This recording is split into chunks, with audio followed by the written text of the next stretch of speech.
it is easy to say that Nigeria economy grew by 4.6%. Is that really correct? In economics, is that really correct? Can you compare Nigeria with Osun State? Or can you compare Nigeria with Sokoto State? That is not the correct. You compare Nigeria with Ghana, you compare Nigeria with United Arab Emirates, and you compare Nigeria with Argentina. So when you are comparing, which currency do you use? You use the dollar. Now, when you look at our GDP 2 years ago, it was $500 billion. What is it? $1 billion. What is it today? 199. We are now $199 billion. Are we better off or worse off? We are living in our worst days. Pre-Jonathan regime, before we rebase the economy. Yeah. Before rebasing the economy, we were larger than this. So everybody, per capita income in Nigeria now is nearly above $1,000.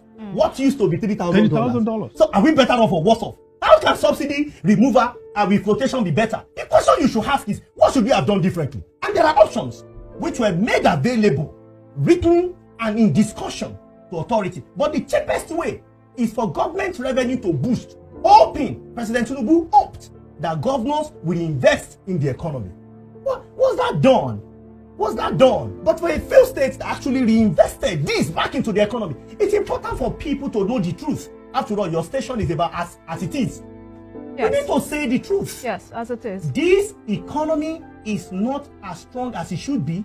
This economy used to be the largest in the whole Africa. Today, the last time I spoke with your correspondent, we were number 4. Today, we are now number 5.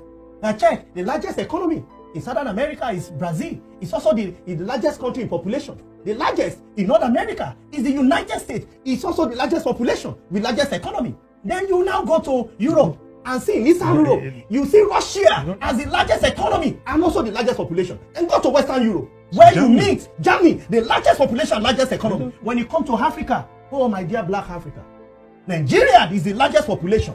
It's not the first, it's not the second, it's not the third, it's not the fourth, now the fifth. So how can those two policies be good?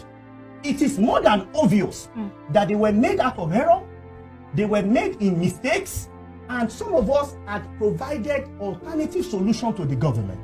Whether we will take it or not is another kettle of fish.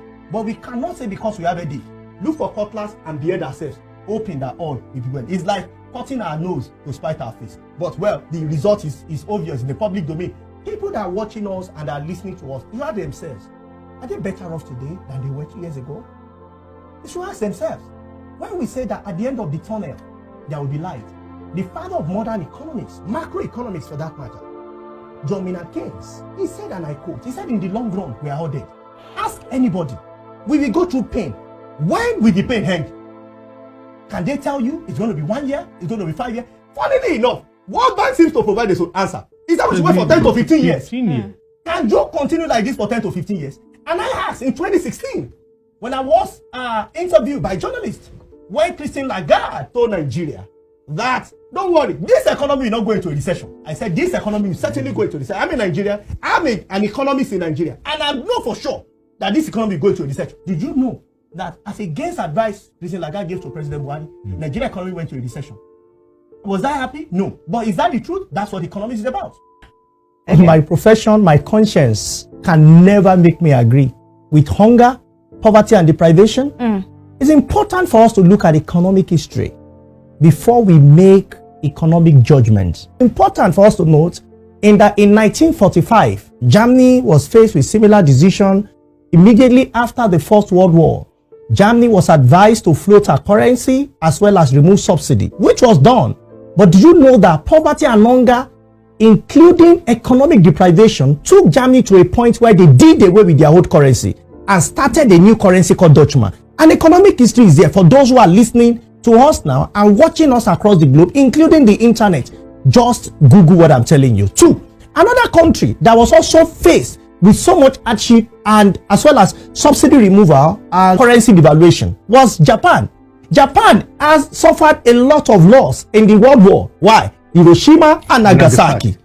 This country had to follow Germany immediately because of the economic concern. I give you the third one, which is even more recent. It was Russia. Russia in 1980, early 80s, had a leader just before Vladimir Putin. The leader felt what was important was the advice coming from this same institution, which includes World Bank and IMF. First, remove subsidy. Second, float the currency. Third, increase taxes. in the name of tax reform. We Nigeria is looking at now. What happened? The country suffered and they fell without pain. You cannot have economic prosperity. Senzu, which pain is America going through? Which pain are the other countries going through? People can die in pain.